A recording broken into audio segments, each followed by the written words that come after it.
Miss Lita amesumbua mitandao ya kijamii kwa kushare video ambayo ilikuwepo kwenye mitandao ya kijamii hivi karibuni, ambayo ilikuwa inamuonyesha Diamond Platnumz na Miss Lita wakiwa kwenye mahusiano fulani na mahaba hali fulani hivi, ambayo iliibua mizozo mingi katika mitandao ya kijamii na mvutano mkubwa na mjadala mkubwa kumhusu Zuchu, kwani yeye ndiye anayefahamika kuwa ndiye chimama wa Diamond Platnumz. So why inatokea hivi? Na ikiwa Diamond Platnumz katika siku chache zilizopita kwenye mkutano wa CCN aliweza kuzungumza kuwa atakwenda kumuoa bibi Zuchu kabla Ramadhani imeshafika na hajaolewa. So hii inawezekana ikawa imeibua kuwa Diamond ilikuwa bado anaendelea kumdanganya Zuchu na bado anaendelea kuwa muongo kwa Zuchu.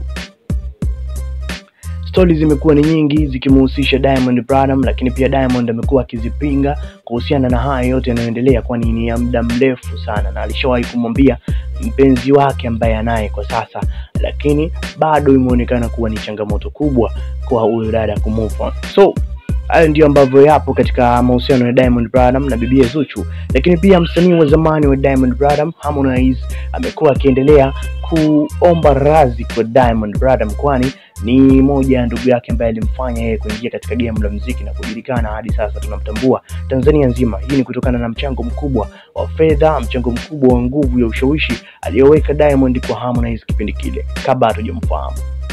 Kupitia Ramadhani, Harmonize ameonyesha jitihada kubwa ya kutaka kurudiana na kuwa vyema na ndugu yake wa zamani Diamond Platnumz kwa kujenga msikiti ambao walipanga kujenga wote kwa pamoja.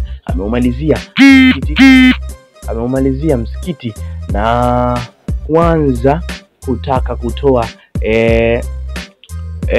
kuomba mashabiki na kuomba raia wa eneo hilo ambalo msikiti unajengwa, kuwaomba waweze kuruhusu msikiti huo uitwe Masjid Nasib.